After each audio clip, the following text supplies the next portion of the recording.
Agora, no Êxodo, e especialmente no Sinai, o Senhor estava transformando uma população de escravos em uma nação. Para isso, estabeleceu um conjunto de 10 leis, 10 mandamentos, que também eram 10 promessas para o povo, visando fundamentar um sistema judiciário santo, justo e bom. Mas como aplicar esses princípios, como aplicar esses 10 mandamentos gerais à vida das pessoas, às situações domésticas, às situações sociais, comerciais, religiosas e outras? Como fazer? No Sinai, com a entrega da lei, Deus estabeleceu a base para ensinar seu povo que, por meio da conexão com ele, poderia ter uma vida santa.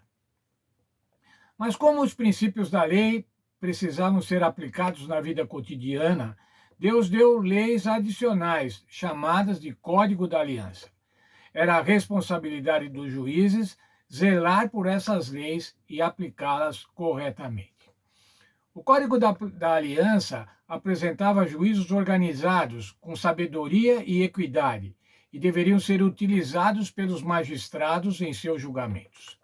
Esses juízos, ou seja, essas leis complementares, foram transmitidas particularmente a Moisés, que os deveria comunicar ao povo. Nós vamos estudar hoje algumas dessas leis, que estão lá no capítulo 21 do Êxodo, e amanhã vamos ver outras dessas leis. Primeiro, no Êxodo, no capítulo 21, dos versos 2 a 11, fala sobre a condição dos escravos. Primeiramente, o tempo máximo de escravidão deveria ser de 6 anos. No 7º ano, os escravos deveriam ser livres. Seriam livres, de graça. Também havia leis para manter a integridade da família do escravo. Se o escravo era casado, ao chegar, ele podia ir, seria liberto, ele levaria a esposa. Se ele casasse durante a escravidão, ele podia ir sozinho ou poderia permanecer para sempre com seu senhor. Ainda falando sobre a filha escrava, ou seja, aquela que era designada para ser esposa. Se não agradasse o dono, ela seria resgatada pelo pai. Ela não poderia ser vendida a um povo estranho. Se casar com o filho do dono, seria tratada como filha. E mais ainda, teria garantia de manutenção, vestidos e direitos conjugais no caso do filho adquirir outra esposa. Veja, e se isso não acontecer, poderá ir embora sem pagar nada. Veja só, então, irmãos, o que acontecia. Era a condição da escrava. A escravidão era uma instituição vigente à época e tinha leis para proteger os escravos. As leis que regulamentavam a escravidão eram peculiares e não devem ser confundidas com a prática cruel e perversa da escravidão moderna ou medieval. Os escravos hebreus eram protegidos e valorizados. Nas sociedades modernas e medievais, servos e escravos eram propriedade de seu dono, que podia fazer o que quisesse com eles. As leis bíblicas, porém, regulamentavam as coisas de um modo distinto. A servidão era limitada a 6 anos. No 7º, todos os escravos tinham que ser libertados, a menos que quisessem ficar com seu senhor. Os senhores também tinham que dar-lhes descanso no sábado e prover as suas necessidades essenciais. Nós ainda vemos hoje, irmãos, infelizmente, vemos no noticiário, condições de trabalho análogo à escravidão, onde seres humanos, normalmente homens, são tidos em canteiros de obra ou em fazendas, trabalhando pelo miserável salário, ou trabalhando simplesmente pelos meios de subsistência. Veja ainda no capítulo 21, dos versos 12 a 17, estão enumeradas as penas de morte. Havia penas capitais. Quais eram as penas capitais? Eram as penas de homicídio, homicídio doloso, com a intenção de matar. Os homicídios acidentais, para esses homicídios acidentais, havia cidades de refúgio, onde aquele que perpetrou o homicídio pudesse se esconder. Era também pena de morte ferir pai ou mãe. Era pena de morte raptar ou sequestrar e também amaldiçoar o pai e a mãe. essas penas foram aplicadas à época de Moisés. Mas ainda agora dos versos 18 a 32, há sobre danos pessoais, sobre brigas, sobre violência física, que são características da humanidade. A lesão corporal devia ser pago o tempo perdido até o restabelecimento total. Se alguém ficasse temporariamente inválido por causa de uma lesão corporal, aquele que havia efetuado essa lesão deveria pagar o tempo perdido até o restabelecimento. A morte de um escravo era punição no flagrante, logo, e sem punição após 2 dias. O aborto devido a uma briga entre homens, devia ser pago segundo a exigência do marido ou conforme a determinação dos juízes. E os danos graves, como é que deveriam ser tratados os danos graves, as lesões corporais graves? Olho por olho, dente por dente, mão por mão, pé por pé, golpe por golpe. Isso era uma retribuição proporcional. A gente, quando vê isso, irmãos, às vezes se espanta, fala, mas era dessa maneira? Essa era a melhor maneira de não permitir a escalada da vingança.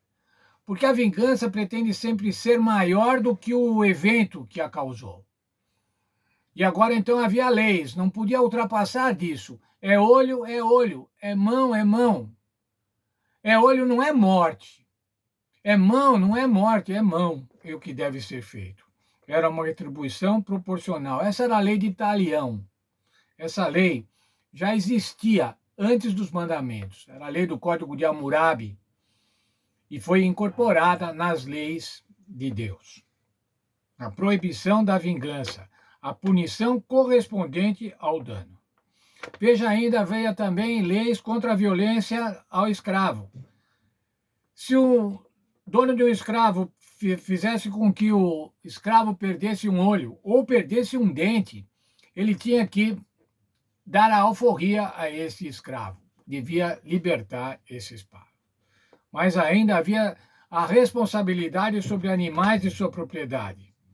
Ora, se houvesse uma morte por causa de uma chifrada, de um boi chifrador, reconhecidamente chifrador, aqueles que todos sabiam que era, a morte do dono ou o resgate de tudo que for exigido. Ainda mais, a responsabilidade pela morte de um escravo, a indenização de 30 moedas de prata de ciclo ou 360 gramas de prata. Veja, irmãos, quando nós olhamos essas leis, hoje, nós achamos curiosos como é que isso era administrado, o porquê dessas leis. Vejam, Israel era uma nação agrícola, uma nação de pecuária, de animais, de plantações. E era preciso haver proteções específicas para isso. Era uma nação onde as pessoas podiam se vender como escravos. Mas iam se vender como escravos indefinidamente, de maneira perpétua, até a morte? Não, o Senhor protegia. Depois de 6 anos de escravidão, era dada a liberdade de graça. Portanto, irmãos, nós devemos olhar essas leis com bastante cuidado, com bastante carinho. Eram leis para um povo que tinha uma sociedade, uma economia agrícola, que tinha animais, que tinha plantações, e o Senhor estava cuidando disso. O Senhor estava cuidando também de leis sociais, para que o relacionamento social, o relacionamento matrimonial, fosse administrado segundo a vontade de Deus. Para que o Senhor deu essas leis? O Senhor deu essas leis para que o povo fosse feliz. O Senhor deu essas leis para que o povo se destacasse das outras nações, para que os outros pudessem olhar e falar assim, veja que conjunto de leis especiais tem esse povo de Israel. E por que eles têm essa lei especial? Porque eles adoram o Senhor Deus, o único Deus, o Criador do céu e da terra. Veja. Então essas leis tinham 2 objetivos. O primeiro era para realmente administrar o povo, fazer com que o povo tivesse um bom relacionamento ou um ordenamento jurídico. E a segunda era missionário, para que outros povos pudessem ver e falar assim, é muito bom ter um único Deus, é muito bom ter o Deus de Israel. Que o Senhor nos abençoe, irmãos, e que os nossos relacionamentos, o povo possa ver também. É muito bom aquele povo que tem as leis de Deus, aquele povo que aceita a lei de Deus. É muito bom ver aquele povo que aos sábados vai à igreja. É muito bom ver aquele povo que tem o Clube dos Desbravadores. É muito bom aquele povo que tem o conjunto educacional que a Igreja Adventista tem. Que nós possamos, então, irmãos, primeiramente nos beneficiar do tudo muito bom que o Senhor nos provê. E também sermos missionários nesse sentido, testemunhando da preocupação e do amor de Deus por cada um de nós. Deus esteja com todos nós.